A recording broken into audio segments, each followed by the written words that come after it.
পাকিস্তান সেনাবাহিনীর ইতিহাসে সব থেকে ভয়ঙ্কর হামলাটি এবার বালুচিস্তান লিবারেশন আর্মির পক্ষ থেকে কিন্তু করা হলো। একাধিক পাক সেনাঘাঁটি রীতিমতো উড়ে গেল এবং একাধিক গুরুত্বপূর্ণ ইনফ্রাস্ট্রাকচার কালকে বালুচিস্তান লিবারেশন আর্মির পক্ষ থেকে দখল করে নেওয়া হয়। একসঙ্গে 14টি জায়গায় কোঅর্ডিনেট স্ট্রাইক এটা কিন্তু বালুচিস্তান লিবারেশন আর্মির পক্ষ থেকে করা হয়েছে এবং দুপক্ষের সংঘর্ষে এখনো অবধি মৃত্যুর সংখ্যা 120 এবং ধারাবাহিকভাবে যখন 14টি শহরে বালুচিস্তান লিবারেশন আর্মির একাধিক গ্রুপ আক্রমণ করে তখন পাকিস্তান সেনা কার্যত অসহায়ভাবে আত্মসমর্পণ করতে বাধ্য হয় এবং কালকে দিনভর পাকিস্তানে যা হলো তা আজকে এই ভিডিওতে আপনাদের সঙ্গে আলোচনা করব। ভিডিওটি শেষ অবধি দেখবেন আর চ্যানেলটিকে ভালো লাগবে সাবস্ক্রাইব করে রাখবেন। অনেকে বলছেন আমাদের চ্যানেলের নোটিফিকেশন আপনারা পাচ্ছেন না, ফলে সাবস্ক্রাইব করে বেল আইকনটি ক্লিক করলে প্রতিটি জিওপলিটিক্যাল ভিডিওর আপডেট আপনারা সময় মতো কিন্তু পেয়ে যাবেন। দেখুন, কালকে তথ্য বলছে পাকিস্তানের ইতিহাসে এত বড় হামলা এর আগে কখনো হয়নি, কারণ এক্ষেত্রে একই সঙ্গে একই সময় 14টি আলাদা আলাদা শহরে কিন্তু বালুচিস্তান লিবারেশন পক্ষ থেকে আক্রমণ করা হয়েছে। সেই শহরগুলোর মধ্যে উল্লেখযোগ্য হলো বালুচিস্তানের রাজধানী কোয়েটা, এবং কোয়েটাতে শুধু আক্রমণ করা হয়েছে তা নয়, কোয়েটার পুলিশ স্টেশন, কোয়েটার সেনাঘাঁটি, কোয়েটার গুরুত্বপূর্ণ স্কুল কলেজ সবই কিন্তু কালকে বালুচিস্তান লিবারেশন আর্মি দখল করে নিয়েছে। শুধু তাই নয়, পাকিস্তানের একাধিক সরকারি ভবন এই মুহূর্তে বালুচিস্তান লিবারেশন আর্মির কাছে, এবং পাকিস্তানের জেলেও একটি বিস্ফোরণ হয়, সেখান থেকে কিন্তু 30 জন বন্দী কালকে পালিয়ে গেছে। এই পুরো ঘটনাটি কিন্তু শুরু হয় কালকে সন্ধ্যে 6টা সাড়ে 6টা নাগাদ, এবং প্রায় 1 ঘন্টা ধরে এই আক্রমণ বালুচিস্তান লিবারেশন পক্ষ থেকে করা হয়।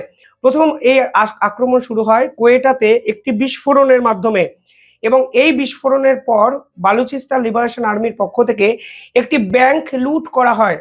পাকিস্তানের সরকারি মিডিয়া বলছে এখনো অবধি সেই ব্যাংক থেকে 38 লক্ষ টাকা লুট করা হয়েছে এবং ব্যাংকের অবস্থা এতটাই শোচনীয়, ফলে আজকে ব্যাংক খোলার মতো অবস্থায় তারা নেই।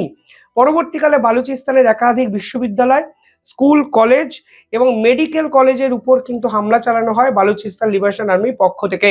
এর ফলে মেডিকেল কলেজ, হাসপাতাল, স্কুল কলেজ সবই কিন্তু পাকাপাকিভাবে বন্ধ হয়ে গেল এবং পাকিস্তান সেনাবাহিনীর অসহায় রূপ গোটা বিশ্ব কিন্তু কালকে দেখলো। যে শহরগুলোর কথা বালুচিস্তান সরকারিভাবে জানিয়েছে তার মধ্যে উল্লেখযোগ্য হলো কোয়েটা, এবং বালুচিস্তান লিবারেশন আর্মির পক্ষ থেকে বলা হয়েছে যে একাধিক সেনাঘাঁটি শুধু নয়, পাকিস্তানের আইএসআই এর যে হেডকোয়ার্টার যা কোয়েটাতে অবস্থিত সেখানেও কিন্তু বিস্ফোরণ করানো হয়েছে, এবং এর ফলে আইএসআই এর যে ঘাঁটি এবং পাকিস্তানের সেনাঘাঁটি তা কিন্তু বালুচিস্তান লিবারেশন আর্মি এখন দখল করে নিয়েছে। তারা অফিসিয়ালি বলছে এটি তাদের অপারেশন হারফ তার দ্বিতীয় পর্যায়, অর্থাৎ তারা এর আগে সিদ্ধান্ত নিয়েছিল তারা একত্রে সমস্ত বিদ্রোহী গ্রুপ মিলে কোঅর্ডিনেটেড স্ট্রাইক করবে, অর্থাৎ একসঙ্গে ধারাবাহিক বিস্ফোরণ। আজকে কিন্তু তারা সেটা করলো এবং কোয়েটা, নস্কি, মাস্তুম, ডানবাদিন, কালাত, খারান, গোয়ারদার, পাসনি, তুম এবং বুলেদা এই শহরগুলো দখল কিন্তু বালুচিস্তান লিবারেশন আর্মির পক্ষ থেকে নিয়ে নেওয়া হলো। ইম্পর্টেন্ট বিষয় কি জানেন, এখানে গোয়াদিয়ার নামক একটি শহর আছে যেখানে কিন্তু বিপুল পরিমাণে ইনভেস্ট করেছে চীন, ফলে চীন এখন কিভাবে বিষয়টি দেখে সেটা কিন্তু বড় প্রশ্নের মুখে দাঁড়িয়ে আছে পাকিস্তান সরকারের কাছে নিঃসন্দেহে। শুধু তাই নয়, বালুচিস্তান লিবারেশন আর্মি বলেছেন এই কোঅর্ডিনেট স্ট্রাইকে তারা একত্রে 4টি গ্রুপকে কাজে লাগিয়েছে। একটি হলো ফাতা ব্রিগেড, দ্বিতীয় হলো মজিদ ব্রিগেড, জিরাফ ব্রিগেড এবং STOS, এই 4টে গ্রুপকে তারা কিন্তু কাজে লাগিয়েছে এবং 4টে গ্রুপের সামনে পাকিস্তান সেনাবাহিনী অসহায় আত্মসমর্পণ করেছে। সন্ধ্যাবেলা থেকে এই আক্রমণ শুরু হলেও সকাল 6টা থেকে পরবর্তী আক্রমণের তীব্রতা কিন্তু বাড়ে এবং পাকিস্তানের সেনাবাহিনীর পক্ষ থেকেও পাল্টা গুলি চালানো হয়। পাকিস্তান সেনাবাহিনী বলছে কিছু জঙ্গিকে তারা শেষ করেছে এবং দুপক্ষের সংঘর্ষে 120 জনের মৃত্যু হয়েছে, কিন্তু পাকিস্তান সেনা সদস্যদের মধ্যে 18 জনকে পণবন্দি করে নেওয়া হয়েছে বালুচিস্তান লিবারেশন আর্মির পক্ষ থেকে। অর্থাৎ একটা জিনিস পরিষ্কার, বালুচিস্তান লিবারেশন আর্মি পাকিস্তানের এই আসিম মুনিরের অকাতটা কিন্তু কালকে বুঝিয়ে দিয়েছে। পাকিস্তানের সরকারের পক্ষ থেকে এটি বিবৃতি এসছে, সেই নকভি ট্রফি চোর মগভি বা নকভি কি বলেছেন একটু আপনাদের বলে দিই। তিনি বলেছেন এর পিছনে ভারত আছে। মানে অদ্ভুতভাবে তারা এটা দাবি করেছেন, তাদের কাছে প্রমাণ আছে যে ভারত নাকি এই আক্রমণের সঙ্গে যুক্ত এবং বালুচিস্তান লিবারেশন আর্মিকে দিনের পর দিন ফান্ডিং ভারতের মাধ্যমে করা হচ্ছে এবং এই ঘটনার দায় সম্পূর্ণভাবে তারা ভারতের দিকে চাপিয়ে দিয়েছে।